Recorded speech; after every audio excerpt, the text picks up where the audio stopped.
அர்ஜுனோட பொண்ணு ஐஸ்வர்யாவுக்கு வந்து அர்ஜுன் வந்து நிறைய டவுரி கொடுத்துருக்காரு அப்படின்னு நிறைய ரூமர் வந்து சோஷியல் மீடியாவில் ஸ்ப்ரெட் ஆகிட்டு இருக்கு. இதில் எது உண்மைன்னு நமக்கு அப்படி தெரியல. அவர் எவ்வளோ கோடி கொடுத்துருக்காரு அப்படின்னு நம்ம பார்க்கலாம். அர்ஜுனோட பொண்ணு தமிழில் வந்து ஒரே ஒரு ஃபிலிமில் மட்டும்தான் ஆக்ட் பண்ணியிருக்காங்க. அந்த ஃபிலிம் வந்து பட்டத்து யானை. விஷால் கூட இவங்க நடிச்சிருப்பாங்க. இந்த ஃபிலிம் இல்லாமல் வேறு லாங்குவேஜ்லேயும் இவங்க ஒரே ஒரு ஃபிலிமில் தான் ஆக்ட் பண்ணியிருக்காங்க. ஃபிலிம் இண்டஸ்ட்ரியில் வந்து பெருசாக ஒன்று எடுபடாதனால இவங்க ஃபிலிமை விட்டு ஒதுங்கி போயிட்டாங்க. அர்ஜுன் ஹோஸ்ட் பண்ண ஷோவில் தான் சர்வைவர்.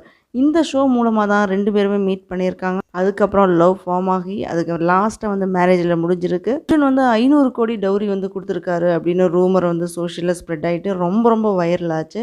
இது எவ்வளோ பர்சன்டேஜ் உண்மைன்னு நமக்கு தெரியல. கோடிக்கணக்கான மதிப்பு இருக்கிற லக்ஸூரியஸ் பங்களா வந்து இவர் ப்ரெசென்ட் பண்ணியிருக்காரு. நிறைய சவரன் கோல்டும் வந்து இவர் ப்ரெசென்ட் பண்ணியிருக்காரு. இந்த மாதிரி ரூமர் ஸ்ப்ரெட் ஆகிட்டு இருக்கிறது எல்லாமே உண்மையா இல்லையான்னு அர்ஜுன் தான் வந்து சொல்லணும். இந்த வீடியோ பிடிச்சதுன்னா லைக் பண்ணுங்கள், ஷேர் பண்ணுங்கள், சப்ஸ்கிரைப் பண்ணி சப்போர்ட் பண்ணுங்கள்.